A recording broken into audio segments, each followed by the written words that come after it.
I'm Eric Newton, and this is The Together Show. We all know relationships take work, but what is that work, and how do we do it? As a former divorce lawyer, I've watched thousands of couples break up firsthand. Having seen the worst in relationships, I decided to try to help couples stay together. So on this show, we talk to real couples and find out what love really looks like. It was kind of like this really clean way of saying, you know, we are these people who we've been for the last 30 years of our lives.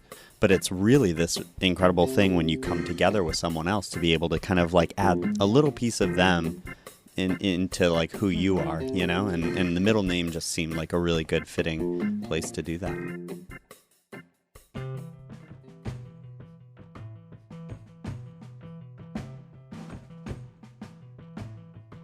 Welcome to the show, everyone. Thanks for listening. This week's episodes are about creating equality in love and at work. Today's installment is part 2 of an interview with Emily and Rob. If you haven't heard part 1, you might want to go back and listen to that because it'll give you some more context for what we're talking about today. That said, today's episode is primarily about Emily's decision to return to her maiden name, and that topic really does stand on its own. Now, Emily's decision and Rob's response to her decision are very inspiring to me personally, and so I do hope you enjoy this show. So with that, let's go to part 2 of our interview with Emily and Rob.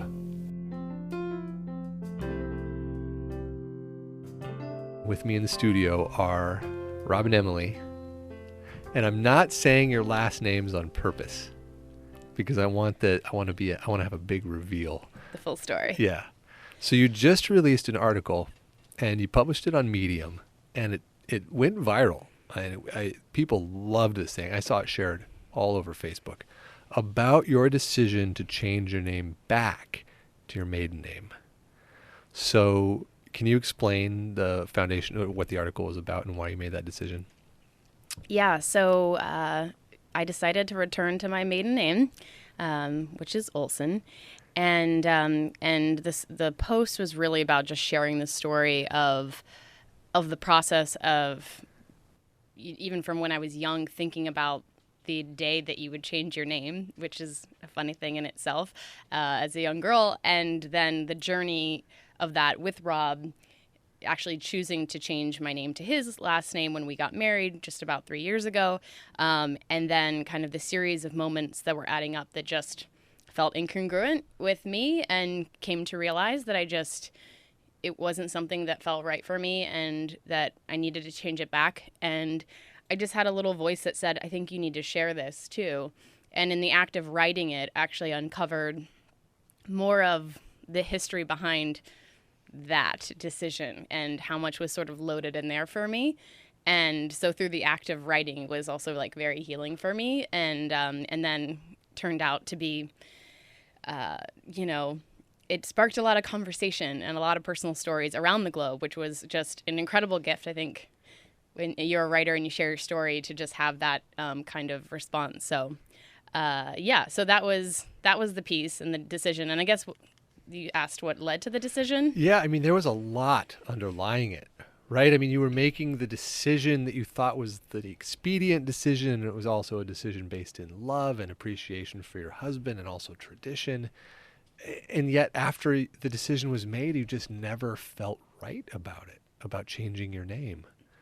Did I get that right? Yeah, that's right. And I think I just kind of came to realize that in one of the values that I hold so deeply, which is equality, for all people, and as a woman that I know dearly, that it felt like this symbol of inequality that I was carrying with me every day in my life, and that I needed to change it. And, it's interesting because I had talked to some folks much older and wiser than me about names, and, it's your identity isn't just a name. There's all these layers that we put on ourselves that are not really our identity or who we are. But I came to realize actually that more and more of like our lives are in the digital form. Our name is very much representative of our physical selves. And what do you want that to symbolize?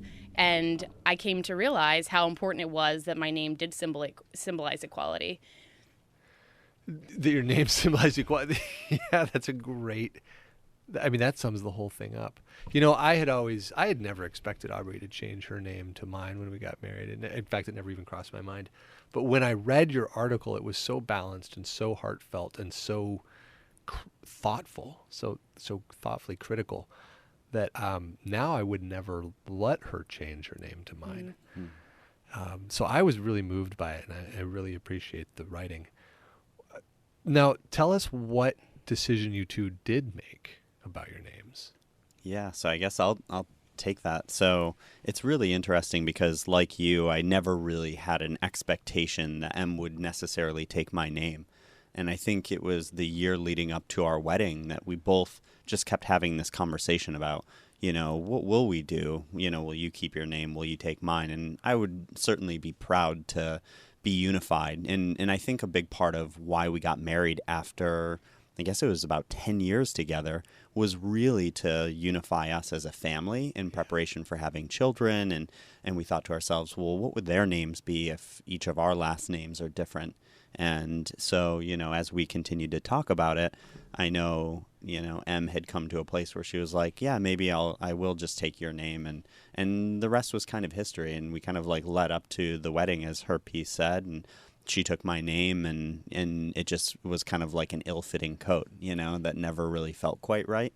And initially for me, it was kind of this like disappointment when she said, I think I'm going to switch back to my maiden name. It was like, whoa, okay. You must have been a little hurt. Yeah. You kind of, I don't know, as a guy, you think to yourself, whoa, like, I don't know, there's some level of disappointment there. But I think in actuality, as I started to understand the different instances in which she was seeing inequality through, names, it really opened up my eyes to this whole new perspective and how there are these little things that are our societal like norms culturally that are imbalanced. And I just felt so grateful that she had shared this perspective and that, we could get through the emotions of it and kind of communicate the rationale behind it. And it's really been a powerful motivator for what we chose to do with our names. And so as we started to talk about going back to, her maiden name and obviously I would keep my last name, I said, unity is really what ultimately like drew us to get married in the first place. One way to maybe demonstrate that unity while still retaining our own, family names would be to take one another's last name as our middle name. And I would do that as well. And I think that just fit really well with the way we think about our relationship and the unity that we have while still respecting, the independence that we each bring to this relationship, to this partnership. It's such an elegant solution. Now, why didn't you go with the hyphenation concept? I think that we just found that like the systems in place today that breaks. And so when you're trying to make a decision that's going to be different or, innovate on something, you have to also know the structures that are in place. And so the hyphenation was something that was like we knew was going to be really difficult and kind of a pain. And we also didn't really understand how that might scale. It's always a little clunky. It's always a little clunky. And so it just didn't feel exactly right. So, for a couple different reasons, we decided to not go with the hyphenation. And it's kind of interesting when you think about naming. You have your first name, middle name, and last, or family name, however you want to consider that. And so it's like, how many people do you actually know their middle name? Most people don't actually really utilize the middle name publicly or otherwise. And it was kind of like this really clean way of saying, we are these people who we've been for the last 30 years of our lives. Rob Lefebvre in my case and Emily Olson.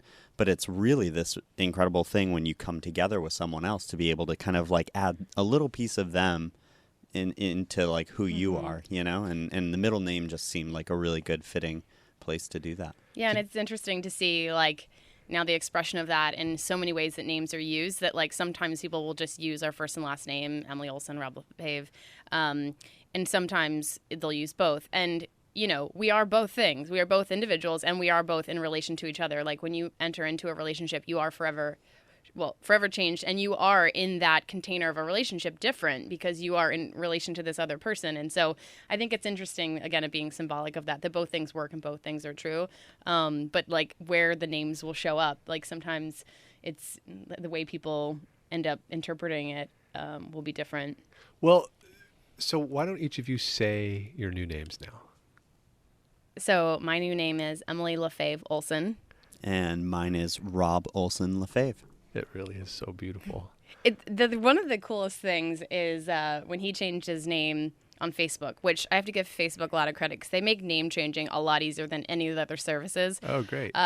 Because they don't use a handle, which handles are like, if you use your handle and your identity is like, clung to that, then that's harder to change. Whereas on Facebook, it's not about that. It's about whatever your name is. So that's just a random aside. But just these platforms actually just influence how hard some of these decisions can be. As a woman that's changed her name now twice.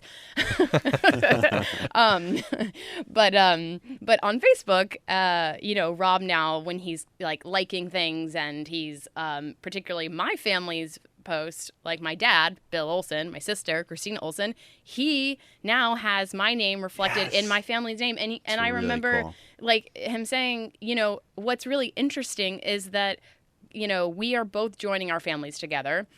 And I never had that represented in my name. You had that with my family, but now he feels more connected to my family, and it's genius. A really cool thing that now I see that, and it's really pretty special. And I didn't expect that feeling of seeing it with his name. It was about equality at first, but this like family tie that he has to my family symbolically through the name is really, really cool. So, my dad has 4 daughters. So I was like, there, Dad, see, you have a son-in-law with Olson. There you go. So it is so good. So you worked out the most elegant possible solution for your names, but now, yeah, what are you going to do about kids? So I'll just say that we have not made the decision yet, which obviously this is probably the more challenging thing to decide. But what was really amazing about the post was I put a prompt in there that said, if you have gone through this and you've explored new ways to do this in an equal way, like just share your stories. And so, because I can't change my names, like my kids' names back. Like this is a one-time decision. Yeah, it goes on the birth certificate. Yeah, and you can't it's not like I can live it and then change my mind. It's like we kind of have to decide going into this. So those of you who have gone through this, share some stories. And there were a couple different examples that people had shared of like what they had done. One was people combined their last names to create a new last name. And then some couples alternated based on the gender. If it was a girl, they would take the mom's. If it was a boy, the father. And then the other was just alternated, like just by birth order. By birth order, they would other. just like there was a guy that sent me a tweet who said my brother and I were twins, and he said one of us got my mom's last name and one got my dad. And I was like, how did that work out for you? And he's like, totally cool, And I think it's it's the Olson LaFave family and all these, and that that you're a part of that family. They each got a different last name, but it was just kind of symbolic of carrying on both family names. But there were so many things that people shared in response. One guy said, try to think of actually 3 generations back on your mother's going back on the female lineage, the maiden name, and then the maiden name back, and the maiden name back 3 times, and probably nobody knows that for their family, right? So it's just an example of the woman's name does get lost, and that's something that we should change. Yeah, it does get lost. Wow, that's going to be tough. So what are you leaning towards? You're not leaning. We're not saying. You got to invite us back. Part 2. Okay, is Ol Faveson on the table at all? I think we had different opinions where I thought it would be cool to be me, Emily LaFave Olson, Rob Olson LaFave, and then our kids be kind of the joint. Their last names would be the combined. Yeah. And that like we would just reference ourselves as the like LaFave Olson. And but I think Rob found that to be weird. So he was like, I think it's better if we do something where they each get a last name. I don't know. So we haven't actually decided. I cannot wait to find out what you do.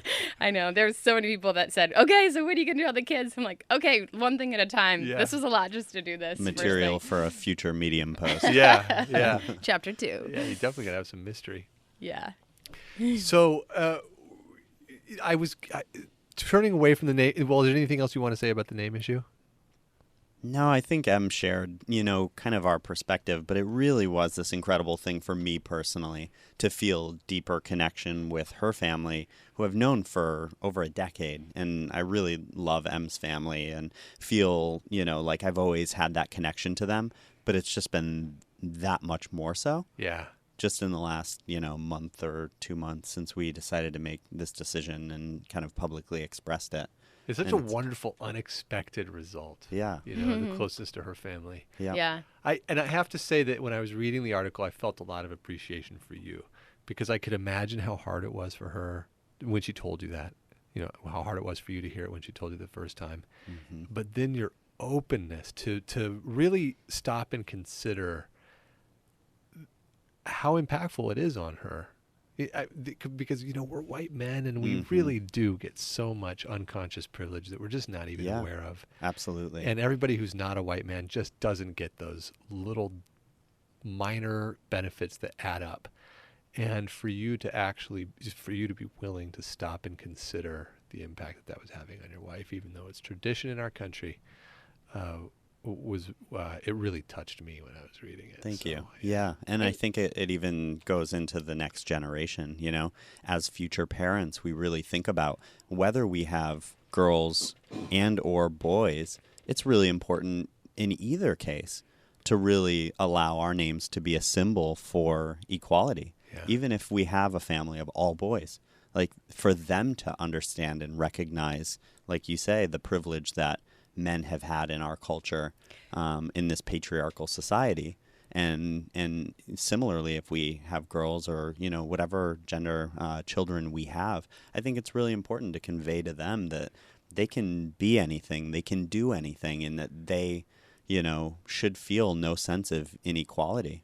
Yeah, I think that it was amazing to watch his journey with this because the beginning, when I did share it, he did feel hurt, and it was hard. And I remember there were 2 things that I felt like were the unlock, where you said, when I asked, would you change your name? And you said no. So in that moment, you just kind of empathized with my position. And then second, you're like, I don't want a daughter to feel like if I was to imagine her going through this, and that like put you in this other mindset. And then by the end of it, when I'm like terrified to publish this and like building up the courage to do this, he was the biggest champion. He's like, we have to do this. This is so awesome. Like, and actually he was the one that suggested we take each other's name as the middle name. I was just thinking of going back to the name, and he was the one that suggested that. So I think that's kind of the amazing thing about your growth, unlocking somebody else's in a partnership, and, so it was a pretty cool journey. And then on the kid subject, you just reminded me, Rob, of something that I didn't realize was like in me and what this whole thing was about for me. Before doing this, I realized that I had in my mind that like I needed to have a boy, that it was sort of like to that idea of extending a lineage through like having a boy was this, subconscious thing that I was holding on to.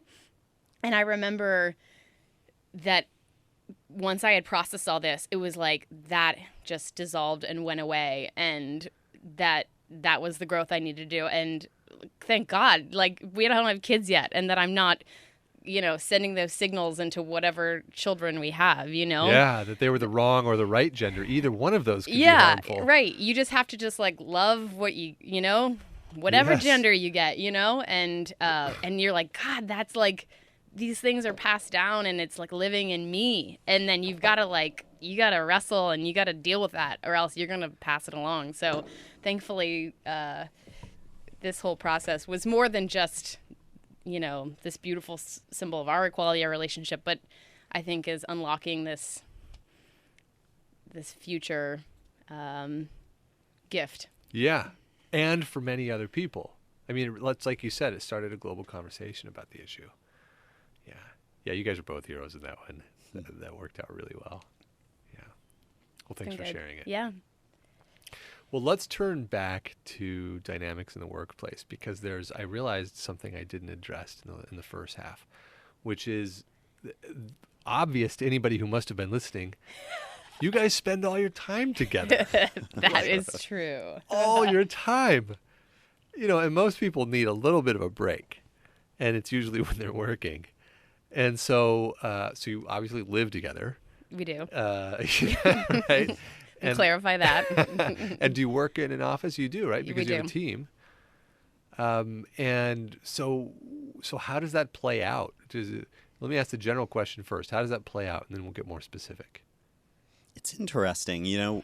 As I look back over the years, we've actually collaborated on creating and making together for a really long time. I mean, even looking back to when we were in college or university together, we spent a lot of time studying together and kind of presenting to each other, or stress testing papers or whatever it might be, and then as you mentioned, building a house together and kind of renovating a place and just doing all of these things. So we've always really enjoyed working together in some context, and we haven't always professionally worked together, but we do just enjoy what one another bring to the projects that we've worked on independently or together. Yeah, I think we really like spending time together. Maybe to a fault. Yeah. We schedule solo dates and things that because you have to nurture the self to continue to bring back. But it's just easy, and I think that's how it's been from day one. It's just effortless, and I think that I don't know. It's just always been that way. Well, okay. So you won the lottery on the loving each other to the fault thing and wanting to spend all your time together. So let me ask the opposite question, which is, how do you do what you alluded to, which is nourishing the self? How do you make an effort to do that?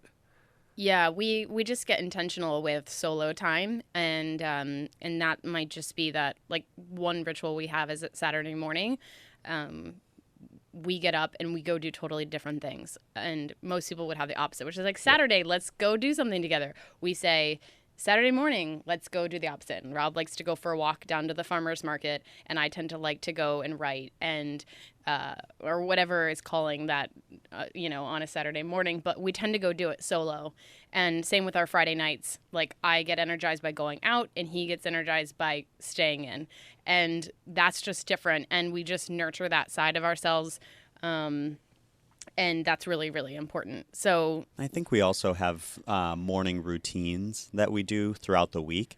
And so I know, Em, you oftentimes like to write in the morning or journal or do different things. And I often work out in the morning or go for a run. I also like to walk into the office. And so I kind of take that as some time to really process, what am I going to, work on? What are my priorities for the day?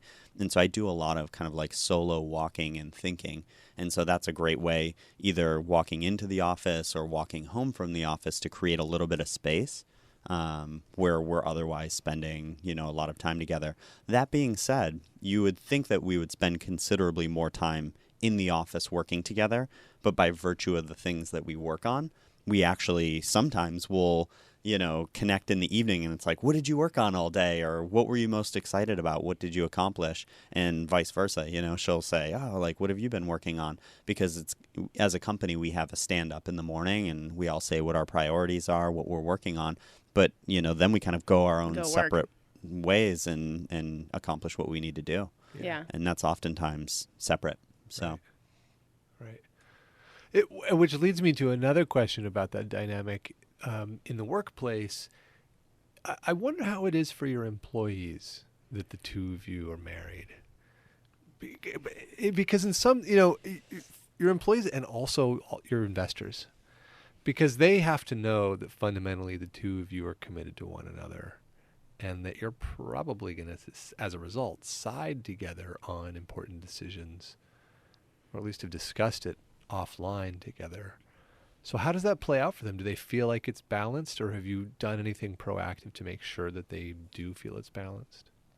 I think this goes back to kind of the underlying structure of the company that Em mentioned earlier, which is ensuring that there are two of us as founders, that way we can kind of maintain that balance and continue to, make the calls. Versus three. Versus three, because I think that, structure just throws things out of balance. Yeah. And so it's really thinking about the dynamics there. And I think, ultimately our team probably looks to us and says, largely they're probably going to come together and talk through things, but any leadership team would. And so it's not that we necessarily always agree on everything, but we can come together and kind of stress test and question the assumptions that each of us have about, a specific thing. We should ask our team this question, because I've never directly asked them, it'd be interesting to get their thoughts. But one thing about the two of us is that we're really, really different. The way that we approach just the company and like what we bring to it, and we're thinking about the same things really differently. So,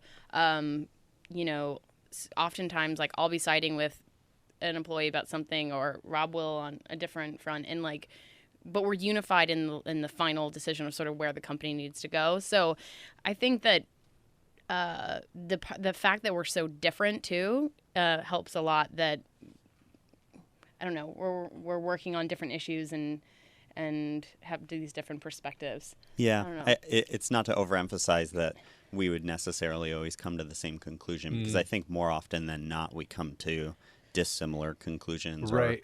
Or different approaches to it, and then it's really about whose domain is it, and how do we think through and validate the ideas that we've brought and forward. Our team actually makes a lot of decisions. I mean, we have a culture of independent, thinkers and who are making a lot of decisions. It's not inevitably. It's not always really back. It comes to us. Mm-hmm.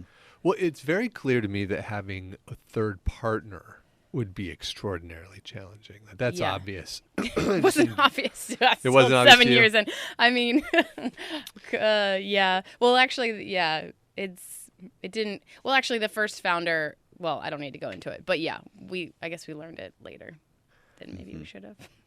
Well, there's different dynamics in every partnership, and so sometimes that kind of thing can work, especially when you're early in your career and how you kind of work with one another. So it's interesting. Yeah, the 2020 hindsight, it's clear. Okay, that's not the right move. And I can also see what you're saying about your employees, that it's probably not that big of an issue for them because you are different enough that you have different perspectives. And of course, a leadership team is going to come together and think through and talk through issues, regardless of whether they're married. But I'm curious about investors, because investors are in a different than any of those three scenarios. And they have their dollar is invested, and they have decision-making authority as a result. And they want to know that they have some influence over you as your investors, right? So I wonder if they ever have had concerns about the two of you being married and how that would play out in the boardroom. Yeah, I think it's really funny. It kind of goes back to when we were creating our first company. We applied to this program called Techstars, which is an accelerator program based out of Boulder, Colorado. Okay. And at the time, obviously on social media, we were connected and engaged. And it's actually a really funny story. I don't know if you want to share it, Yeah, I can tell. But going through the process, we had that same concern. What are these people going to think about the two of us being together? And then we had this third partner, and are they going to be accepting of the fact that we're together? And so Em came up with the brilliant idea. I'll let you share. Yeah, I would just decided that I would dissolve our relationship on Facebook, unengage myself to Rob, which back then meant a big broken heart in the newsfeed. I don't know if you remember that. But Rob was smart enough to turn off that setting. I didn't think much about it. So there's a big broken heart. Rob and Emily aren't together anymore. And one of my best friends calls me. She's like, "Oh my God, I'm here for you. Let's talk about it." I was like, "Oh God, what have I created? What have I done?" No, actually just we're applying to this thing and VCs don't get it. We're great at working together and we just need them to understand and not judge us before they meet us. And it was really about that I just didn't think that they would, they'd get it, because I think we have a really unique relationship. And so. Well, but then you're up against another issue, which is you've not told them something fundamental. Well, they didn't ask it. It's not like they ask if you're, it's a question of whether it does matter. And it's not like it was on the application or we were, they asked your relationship status. It just happened to be that we were in a relationship. And so for me, it was it's not important. And That was just my opinion on it. At least at that stage, it at that felt stage, like that was appropriate. Yeah. And I think ultimately, going through that program and, building that first company that we did, we had a lot of success that summer. And a large part of that was the trust and communication that we had already assembled, over the last, I don't know what it was, maybe like 5 years of knowing one another. Yeah. And so I think that really contributed. And ultimately we did share that we were, engaged, and everybody was incredibly supportive because they had a few months of data to see the dynamic that these two have is really interesting, and they work really well together. Right. I mean, I guess there's two things that stand out for me. One, from that experience of actually intentionally going into Techstars, like, we're not a couple, sort of like, let's show them that we are like business, like we can do this. That we saw our relationship actually really change. I remember we stopped being affectionate in public around friends. We were just very like business.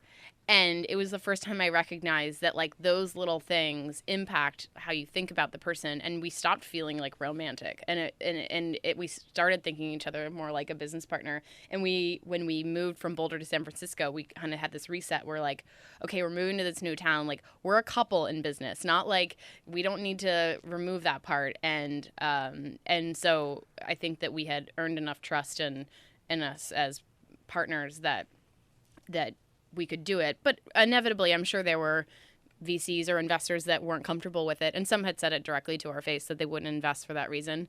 But, others just learned that we could work well together. But the second thing that I was going to say is I think that it does probably cause a unique situation for us where probably investors won't say certain things to us. And maybe it's up to us to actually be more direct in asking for it. That we need to continue to do to make sure they feel comfortable, because it's like, do you dare mess with the relationship, right? And right, they're humans too. They're humans too. Like, do I dare go there? And so I think it's kind of on us to open those channels of communication and say, we're comfortable with it. Like, you can tell us anything. And I think that's probably an area we could be better at, because we know it's the elephant in the room that it's both our greatest advantage, but also probably our greatest weakness is loving your business partner, Yeah. So, but that's a good way to put it. It is your superpower and your kryptonite. Yeah. And I can't wait to see what happens when the next VC comes in and says, Emily, you should be CEO.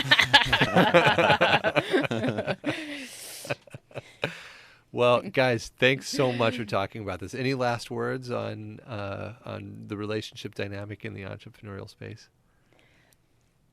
I think we kind of leapt into starting a business together really without thinking much about it the first time. And we've come to realize that it's really a great fit for us, and we love it. And I think the piece that I would have never expected is the acceleration of, the development of oneself in entrepreneurship. Because as Rob said earlier, it is like yourself splayed out in this organization. You see all your good and all your bad, like in this organization. You're like, wow, I have to deal with all of this stuff because I can see it. But you also have that for your relationship. And so I think that if you can handle it and if it works, it has accelerated our growing and our partnership deeper than we probably ever could have had on our own.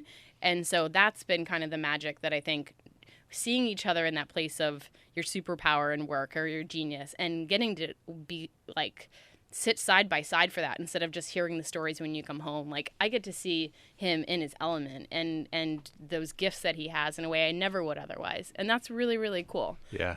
What a privilege. Yeah. That was exactly what I was going to share, is just, it's definitely not for everyone. Yeah. I would not recommend it to most people that I know, most friends, or, most relationships. It just would not work. But to M's point, there's really no deeper appreciation that you can have for your partner than to both appreciate them within your relationship, but also to see them in their true place of genius, really making, and to be able to bring, your superpowers together with theirs and create something that's kind of, bigger than yourself in some ways. It's really, really cool, because you have such a deep appreciation for the way that person thinks and operates. And I think it's actually fundamentally changed our relationship in such a unique way. I wouldn't trade it for anything. Well, So I was wrapping up, but now I have to ask one last question. It's founded on this principle that you're talking about, that a lot of therapists talk about, couples therapists talk about the way that we come together as couples. We're perfectly matched to trigger one another's deepest unresolved issues, and it's our sacred responsibility as partners to be there to heal those issues with one another. And there's and many people say that there's nothing as effective as a romantic relationship to drive those issues up.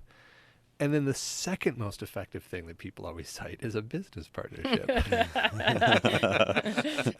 And when you compound the two. Yes, because sex and money are the two things that are the deepest, most fundamentally rooted for us as humans. So you guys have all of these in one, which most people don't get to do, which means that more issues are being driven up than are for most couples.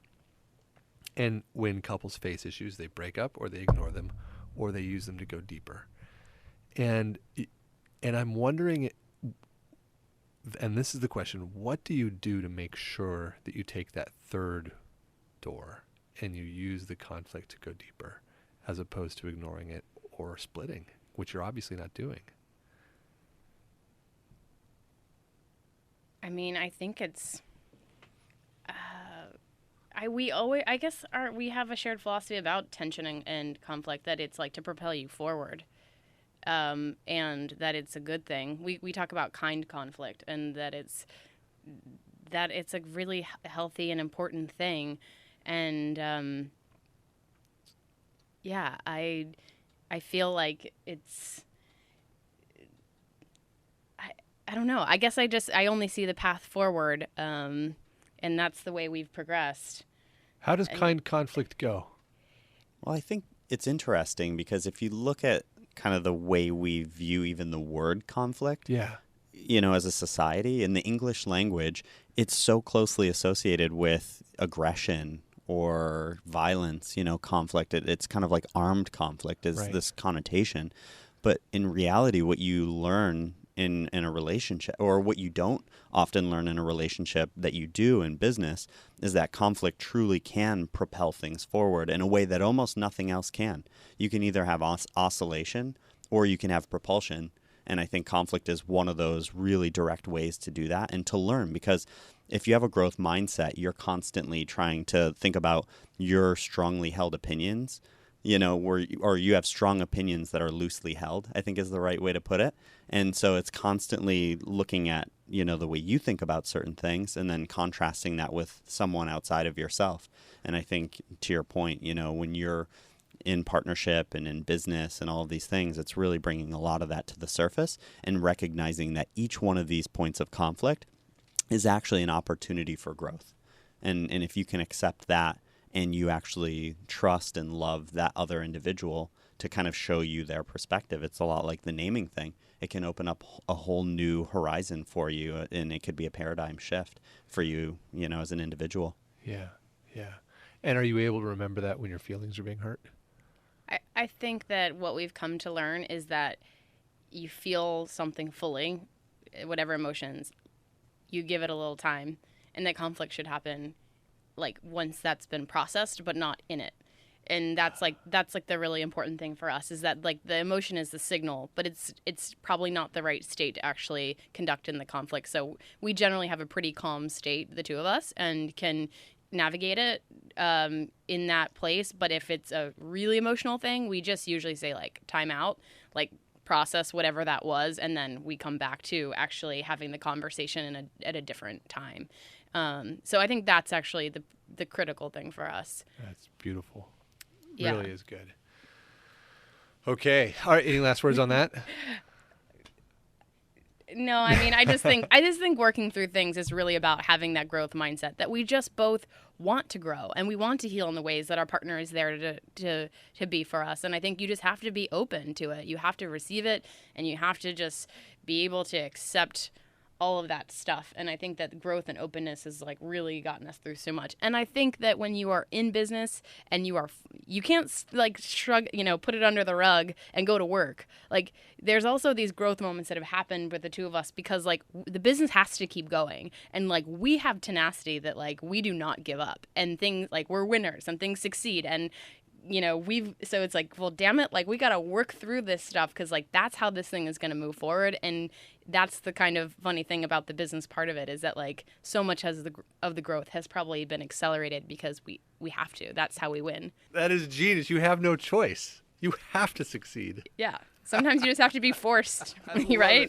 I love it. I love it. All right. Well, thanks for being on the Thank show. you. Now, I like This to is end. fun. Good. I like to end shows with a quick game of this or that. Oh, You know how that works? or who's doing it? I'm going to ask a this or that, and then I'm going to point to one of you, and you'll answer which you prefer, and then we'll hear from the other one. And we'll go Okay. back and forth. Okay. Fair enough. Okay. So a listener sent in this particular this or that question. My good friend Rain. Okay. So her question is vulnerably peaceful or peacefully vulnerable? I don't even know. I mean, isn't that one and the same? They're conjoined together. I'll go with vulnerably peaceful. And why is that? It seems less vulnerable. Says the analytical guy. Okay. All right. I got that. Emily. Vulnerably peaceful is actually, to me, the opposite, which is that you have to be like vulnerable to get to the peaceful place. Peacefully vulnerable is actually avoiding the vulnerability. So therefore, Vulnerably peaceful. okay, got it. I'm going to go back to an easy one for the next one. Like, man, wow. That was probably the hardest this or that question Well, we've no, ever see- asked in Studio D. But see, I'd flip it around where it's if you're vulnerably peaceful, really you're just peaceful to a vulnerable extent. Yes. Whereas if you're peacefully vulnerable, I don't know, I stand by the fact Yeah. that you're more vulnerable. Yeah, you're peaceful about your vulnerability. He's more the word guy, so I default to his. Which is a perfect example of how the two of you work through a conflict. Exactly. It's like, you're better at that sort of thing. You're actually right I'll at go. this one. I'll go. Yeah, you're right. Totally. Take his answer. I'm deferring to her on this one. Okay. Mediterranean or Ethiopian food? Mediterranean. Mediterranean. Really? Yeah. No love for the Ethiopian? That's I love a lot of different cuisines, but Mediterranean is It's fantastic. pretty Yeah, much it's the pretty- bomb. Okay. How about sushi versus Mediterranean? Ooh, that's a tough call, having Ooh, spent good. a lot of time in Japan. Oh. That's a much tougher one. See, I thought that would be the easy one, which is why I didn't ask. Yeah. I think I still have to go to Mediterranean. Really? That's I think you might be the first person who's ever answered that in here. I think I'd go to Mediterranean just because I'd need the breadth of the cuisine. If you said Japanese, that might be different. Sushi is just too one note for me. I'm a lover of newness and different things, different experiences. So Okay, give me a all right. whole cuisine, not just one Okay. type. Okay. One facet of it. All right. Speaking of whole facets, J.J. Abrams or Joss Whedon? J.J. Abrams. J.J. Abrams. Really? You don't go in for the old geekery? Okay. All right. Fine. Enlightenment or $1 billion? I've actually heard this one on one of your other shows, and I loved the response of that individual. I don't remember if you remember who it was. Robin said $1 The $1 billion, yeah. Because you're going to die anyway. Because you're going to die anyway. You're going to be enlightened when you die. die. Which is like, thanks for giving us the answer that is like Yeah. pretty brilliant. Yeah, I I- thought you had a pretty good answer to that Yeah, one. that Yeah. was pretty solid. Good old Robin Rinaldi. Yeah, Yeah. so that's sort of cheating.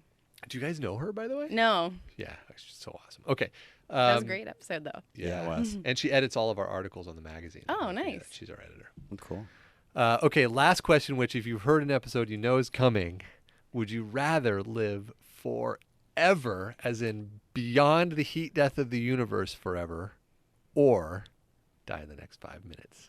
Emily Lefebvre Olson. Forever and ever and ever. I think the goal of life is to live, so just keep living. Yeah. And Rob Olson Lefebvre. I have to say forever.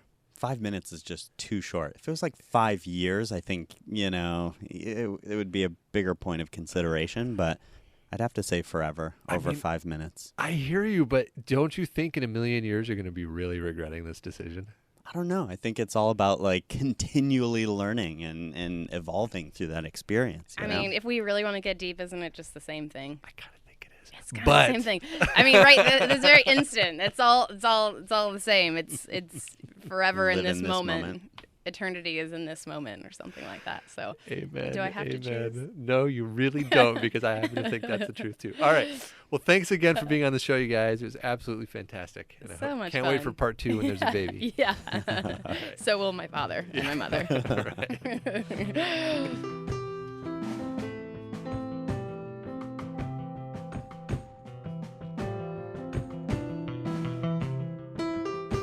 That's it for the Emily and Rob interview, folks. Thanks for listening. You can learn more about Emily and Rob at the DIN website. DIN is the company that these two run together, and it allows you to recreate restaurant recipes in your home quickly and easily. That website is www.din.co, and I'll put that link in the show notes in case you missed it. I've also put a link in the show notes to Emily's article about changing her maiden name in case you'd like to read that. If you liked what you heard on the show, please subscribe to us on iTunes. It makes a big difference when you do that and when you leave us a review.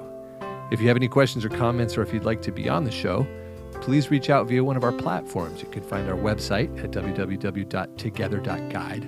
Our Facebook page is facebook.com/togethershow. Twitter and Instagram are both @together_show, or you can email me at host@together.guide. Our producer is Charlene Goto. Our web designer is Courtney Munna. Our art director and my one and only is Aubrey Pick. Only one more week before I get to see her. Thanks once again to my guests. Guys, let's eat dinner. That's all for today, folks. See you next time.